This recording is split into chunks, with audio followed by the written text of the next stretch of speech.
Okay, now that we know what camera you're using and a little bit about your lighting to make sure that you look fabulous, let's talk about framing. What framing is see how there's lines along the out edges of this shot? That's called framing. Where everything is within the shot is all a part of framing. So you want to make sure that no matter what platform you're using or what the video is used for, everything that's important to you is inside the shot. So for me, I'm teaching a video course, so I don't have to be standing or doing cartwheels or anything like that. So the shot is pretty much just on me sitting at my desk talking to you all. Now, if you're something like a yoga instructor, your shot is going to look totally different because you're going to need your entire body in the shot and be able to execute these amazing yoga moves so that way your students can see them. So you're going to set up your shot totally different. So that's why it's really important for us to nail down each of the different type of shots that you need for each of the different like social media or anything like that, what looks the best. So that way you can figure out based on what you need it for, how you can frame your shot, if that makes sense. So for instance, Facebook and like desktop or YouTube, they do what's called a wide shot. So it's very similar to this where it's a nice rectangle, but it's a horizontal rectangle. That's where you're going to get, you know, the main subject, but you're also going to get a little bit of a background on where they're at and what they're doing. It also means that if you're doing Facebook Live, your phone is going to be turned this way. Actually, I'll put it over so you can see a little better.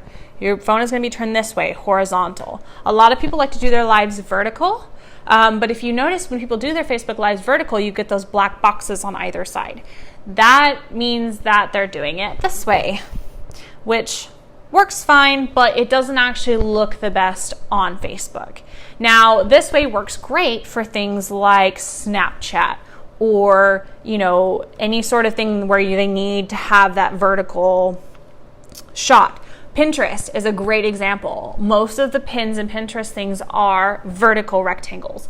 So if you were going to do a video on Pinterest, you would definitely want to make sure to use the vertical type of a shot. But in order to explain this better, let me show you what I mean. All right, everybody, let's jump right into it. So what is a frame? I just mentioned it, so let's talk about what it is. Framing is the presentation of visual elements in an image, especially the placement of a subject in relation to other objects. Framing can make an image more aesthetically pleasing and keep the viewer's focus on the frame object or objects. So for our purposes, there are 3 types of frames that you really need to know about. Most of them you're probably already familiar with, but let's go through them anyway. So the first one is a horizontal frame. This is the one that you've absolutely seen. Film, TV, they all film in a horizontal or what's called a wide frame. Desktop videos, Facebook videos, YouTube, online courses just like this one are all horizontal. Pinterest and Instagram Live, Snapchat all use vertical. That means that you are holding your phone or camera in a vertical to create a tall, skinny frame instead of the horizontal or wide frame. And then kind of tagging along to that, the Instagram feed does require the use of a square frame, which is very strange that they're the only ones that require that. You obviously don't need to do anything with it. You can just create a video or a photo in the horizontal or vertical format, and it will automatically crop that to a square on your normal feed. However, especially with videos, if you end up having stuff going on those edges of your video, when it goes to Instagram, it will cut off those areas. So you want to make sure that if you're filming for Instagram and it's not on Instagram Live, that all of your subjects are as in the middle of the shot as possible. Now, there are programs that you can purchase to help trim those videos into squares. They are in varying degrees of cost, but they are out there and you can find them if you are interested in trying to create something a little bit more specific for Instagram.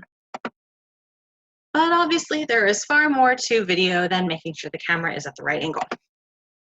So you heard me say earlier about a shot. So what is a shot? During filming, a shot is the moment that the camera starts rolling until the moment it stops. In film editing, a shot is a continuous footage or sequence between 2 edits or cuts. Alternatively, a photo itself is a shot. So literally everything that you film or take a photo of is a shot. So the minute that you hit record to the minute that you stop recording is a shot. And everything within that shot is composed inside of the frame, which is the way the whole thing is filmed. So in the world of film, there are a couple of different terms for the framing of the shot. So in this case, shots and framing is kind of interchangeable only in this particular instance. So there are ways that you can frame your shot to create different environments or different emotional connections with your audience depending on what type of information you're trying to portray. So the first one is called a headshot or a close-up, whichever term you've probably heard before. So headshot is more considered the term for a photography shoot. Close-up is more for film. So what this does is it creates a very, very tight, very close picture of the person's face. It's where it cuts off, the top is slightly at the top of the head or slightly above the head, and the bottom of the frame is around the collarbone or the chest. This creates a very deep personal connection with the subject. It strongly focuses on the eyes and small facial expressions of the subject. This is the virtual equivalent of meeting somebody very, very close face to face and having a conversation with them. You can see all their micro expressions. You can see what they're thinking, what they're smiling, what their eyes say. It sounds crazy, but you know, like when people look at you and they kind of glare at you and they don't say anything, you know, but you can tell exactly what they're thinking by the look in their eye. The headshots or close-ups are how is all about your eyes, and it's all about your face. So what you say with your eyes is really, really important during these really, really close frames. This is used by actors, YouTubers, and realtors or lawyers when they're doing videos about themselves so that people can get more used to them. So here's the visual example. So on the left is a wonderfully famous actress. In case people I'm sure you guys recognize her. She's in tons and tons and tons of movies, and she's absolutely wonderful. This is a great picture because the first thing you notice is her eyes and her beautiful pink lips, but it's very, very engaging. You see her beautiful hair and you see all of that, but if you notice, there's not a whole lot of background. You don't really see background. It forces you to look her in the eye and really take a notice of her face, right? So as you can see, like if it was a video, you would have no choice but to just look her in the face and listen to what she has to say if you were watching a video. The middle one is a realtor picture that I found online that I absolutely loved because even though it's a little bit farther away than the one on the left, as you can see, it cuts off at around her chest, and the top of the frame actually goes slightly above where her head ends. But you really still are drawn to her eyes first, her eyes and her smile. And you could definitely sit down and have a cup of coffee or a glass of wine with her and be totally fine. That's just the type of portrayal that she has, and she seems like a really nice person. You can also tell that while you can see a little bit of the background, it's just there's not a whole lot there. There's not a whole lot. It's still 100% of an attention on her eye and her face than anything else. One on the right, very, very similar. You definitely have a background. You can tell that they're in some place, but you don't know what it is, nor you're not really drawn there because you see her beautiful smile in her eyes and you're drawn to her face. And again, it's just like as if you were sitting down, having coffee, talking about your corporate statistics and life and all of that good stuff. It's really engaging and very, very, very personal. So the next area are two different shots that are very, very similar, but do have slight differences. So we're going to go over them both.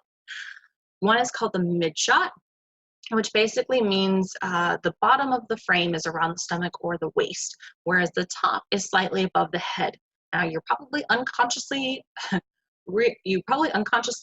know this shot by heart. A lot of Facebook Lives are in this because that's where like they set the camera up and you pretty much see them from the stomach up. Or online interviews are the same way when people are sitting at the desk, or news anchors. You see them at their desk and they're sitting there with their papers and they're talking to you at the camera. So mid shots are very, very common. They're one of the most common shots on video. The three-quarter shot is a little bit less common, but it is similar. Many shows like the Today Show, where they're sitting on those chairs, or like with Kelly, like Good Morning, like Kelly Ripa, her shows where you see her and you see her sitting there and you can kind of see her knees or her calves. That's called a three-quarter shot. It allows for the bottom of the frame to be around the knee or mid-thigh or upper calf and all the way up to above their face. Now, both of these shots are still engaging, and it's still like you're sitting across the table or across the desk from somebody in an interview or very, very close to somebody, but it's not quite so tight and forcing you to pay attention to their face. You have the secondary focus, which is the body language of the subject and how the body language and the facial features kind of work together. The background does come into play for the overall feel of the shot. So if you're having to do a shot where you have the mid shot or the three-quarter shot, you are going to need to take into account the environment around you and how that's going to look, but we'll talk about that in a different class. Used by actors, news anchors, interviewers, YouTubers, vloggers, and social media videos. Let's take a look at a couple of examples. So the one on the left is the lovely Leo DiCaprio. As you can tell, this is technically a three-quarter shot because you can see his knee, even though he's sitting. And the great thing about this shot is that if you were to hold your hand up to the screen that you're looking at right now and cover up his body, but just be able to see his face and his shoulders as if it was a headshot, you would be like, oh man, like he's super serious. Like, you get one feeling. And then when you take your hand away, you start to realize that, oh, it's actually a little bit more of a relaxed pose. He's not, he still looks very serious, but it's not quite so serious. The casual manner in which he's sitting, he seems very relaxed. It more seems like he's intently listening to you telling your life story than it is about him just being a tough guy. The middle one is also a famous news anchor. I love this shot because it's technically in between a mid and a three-quarter shot. It's not quite long enough to be a three-quarter shot as you can't see his knees, but it's a little bit longer than a mid shot. But you can still see his face really clearly. You can see that he's grinning and he's laughing a little bit to somebody off camera, but you can see him fiddling with his papers. He's obviously getting ready for his newscast. You can see the background that he's obviously a news anchor if you didn't know who he was before. And it really gives you a great sense about who he is and what his demeanor is without, doing anything but just being a photo. It's a really great way to showcase your personality as well as the environment around you. Now, the one on the far right is one that you're probably very familiar with. So pretty much anytime you've ever had an interview for a job or you see any type of interview online, they're sitting behind a desk and they're chatting with you and smiling with you and laughing with you. Now, mids are interesting because you only see them from the stomach up. So while you do have a little bit of that body language going into it with the shoulders and stuff, but it still kind of does force you to have a little bit more of attention on your face than even the three-quarter shots that you saw earlier on the left. Mids are still a way to have a really great connection with your audience without having too much distraction on the body language or the area around you. All right, and lastly, full body shot. So this seems pretty self-explanatory, but the full body shot is where inside the frame you can see the entirety of the body. Occasionally a full body shot will cut off at the ankles, although that is not as common as, say, just being able to see the subject from head to toe.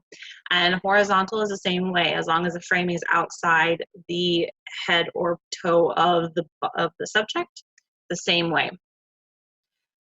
Body shots are unique in the fact that they focus on the body language of the subject and what they're doing or showcasing versus their face. Now, while you can still see their face, you'll see in the photos in the next slide that you really aren't paying attention to their face so much as you are about what they're doing.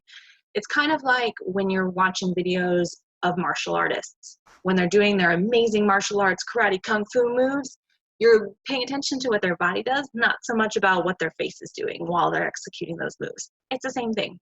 The background and the body language is crucial for the overall feel of a shot when it's a full body shot, because you have to figure out, okay, you have this full body, there's nothing cutting off any part of the body, so everything can be seen.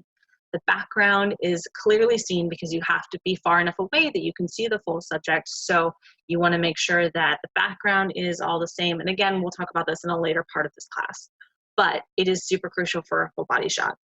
This is majority used by models.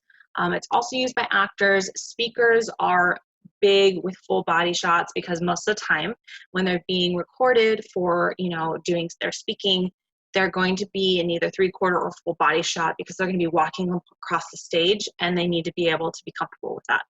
Cosplayers, obviously, they have really great costumes.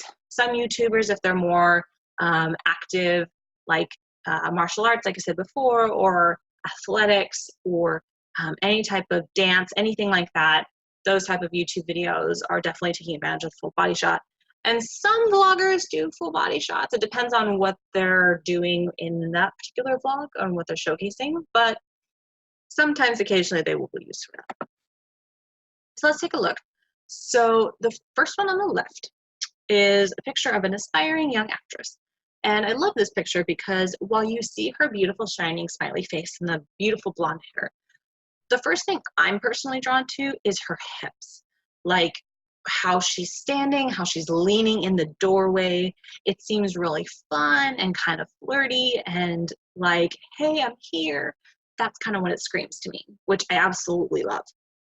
And the fact that she's smiling just kind of adds to that idea and that vibe, but it's not the first thing I notice. I more notice her hand placements, that she's leaning on the door, the fact that her legs are crossed, her hip is popped out, like, hey, I'm having fun. That's what you notice on this picture.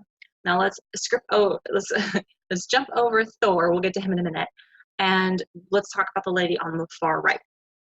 So I love this picture because even though the background is very, very plain, right, it looks like such an interesting picture because you have that nice light background and that black dress just pops, right?